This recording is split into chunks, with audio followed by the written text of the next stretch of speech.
muitas patologias, DPOC, ele não tolera. Então, o exercício, desde que seja supervisionado como uma forma de reabilitação com o nosso fisioterapeuta ou uma forma de manutenção com o nosso educador físico, ele é muito importante.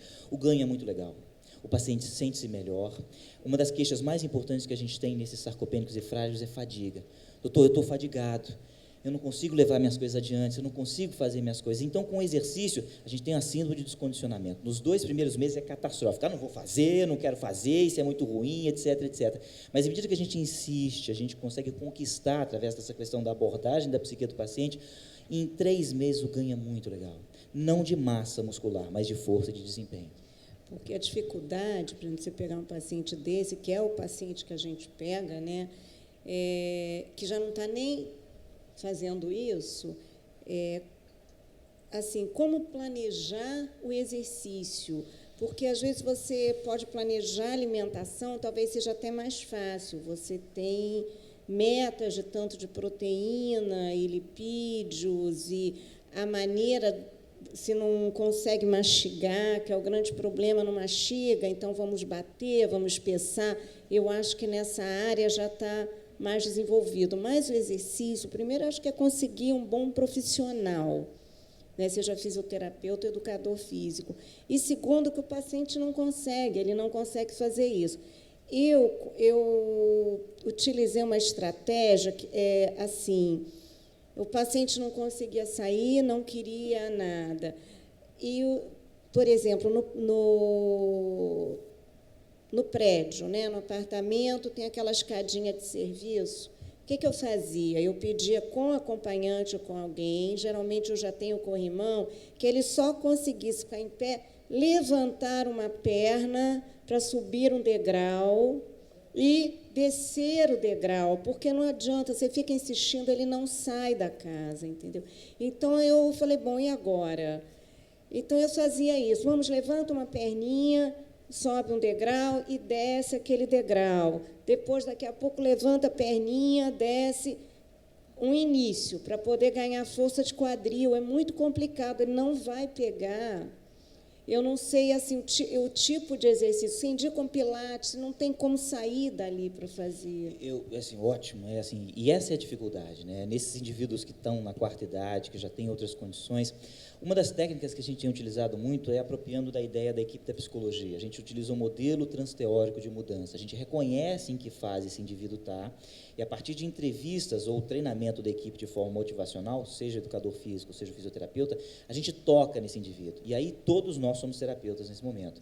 A grande barreira que eu mais observo não é nem tanto os aspectos físicos. Claro, se ele tem uma insuficiência cardíaca grave, se ele tem uma limitação, o mais importante é a cuca. O paciente idoso não quer fazer. Estou cansado, está tudo bem, já está ótimo. Não.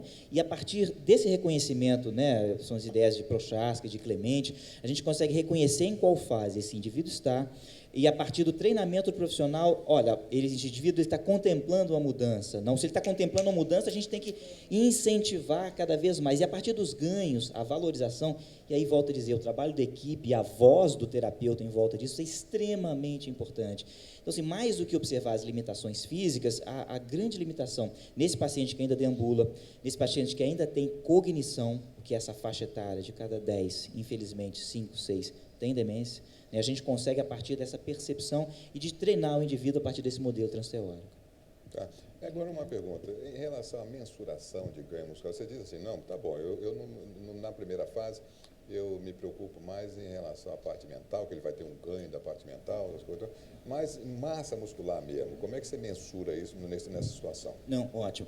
Assim, como a gente comentou, né, a definição é muito difícil. O padrão ouro para a gente mensurar é através de VO2, que a gente não consegue fazer isso em câmera fechada. Na prática clínica, eu utilizo muito circunferência de panturrilha, eu utilizo muito a prega cutânea, parceria com a nutrição é fundamental para auxiliar a gente, bioimpedância em consultório, até o DEXA, né, do X-ray Absorptiometry, onde a gente consegue mensurar de forma efetiva. A gente pode fazer tomografia, pode fazer ressonância, mas tudo isso é muito caro. Na prática clínica, e em especial no consultório, uma bioimpedância com a qualidade legal é bacana. Já que eu estou definindo a sarcopenia com 3 critérios, eu tenho que medir a massa, eu tenho que medir a força, eu tenho que medir o desempenho. A massa, eu posso até fazer uma fórmula antropométrica, que envolve sexo, etnia e circunferências.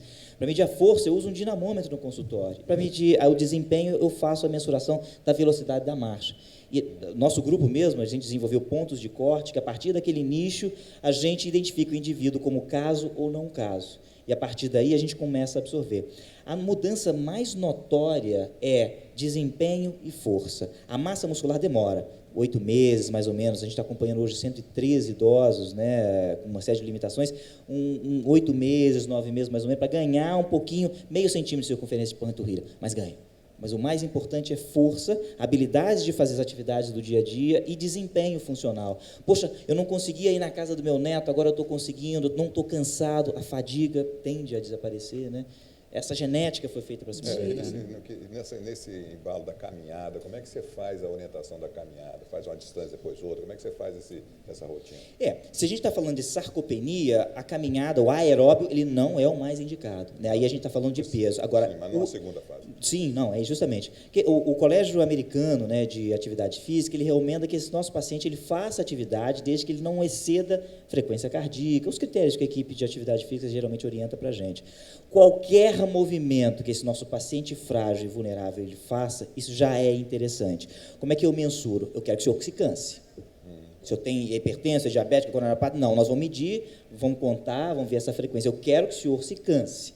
Ah, mas Vigílio, eu vou cansar. Vai, eu quero que o senhor se canse, porque eu quero exercer uma atividade para que saia-se dessas zonas de conforto, para que haja essa mensuração. Ah, Vigílio, são 20 passos, 50 passos. Aí é muito individualizado, Coutinho, é muito individualizado. E na alimentação, a proteína, qual é o reforço, como é que você faz assim, na parte da nutrição? Você tem que sempre falar, não, temos que ter uma ajuda nutricionista, nós vamos ter a Flávia falando daqui a pouquinho. Isso. Mas só para adiantar um pouco. Claro. Né, nessa parte proteica, você reforça a alimentação? Sempre. Direto, né? Assim, o idoso, ele tem o hábito de tomar o café um bocadinho, comer o almoço, alguma coisa, e tomar sopa à noite. Primeira coisa é fracionar a dieta. 6 refeições ao dia. Me corrija se eu estiver errado. 6 refeições ao dia. Ou seja, e dentro dessas refeições, a gente tenta equilibrar no primeiro momento sem suplemento. Assim, não dá para trocar suplemento por comida. Não funciona dessa forma. Né? Então, assim, aí dentro dessas questões suplementares, a gente coloca um scoop manhã, um scoop à noite, dentro dessa dieta que tem que estar mais ou menos balanceada e sempre individualizada. Se eu coloco suplemento para o paciente que já tem o clearance de creatinina estimado já reduzida, eu gero lesão. E é sempre individualizado, sempre. Primeira dica, talvez, é isso, fracionar a dieta ao longo do dia e tentar pontuar proteínas, carboidratos, lipídios. Né? Bem. Não há dúvida. Tá, então, eu agradeço a sua apresentação, excelente. E agora vamos dar continuidade para a nossa última palestra.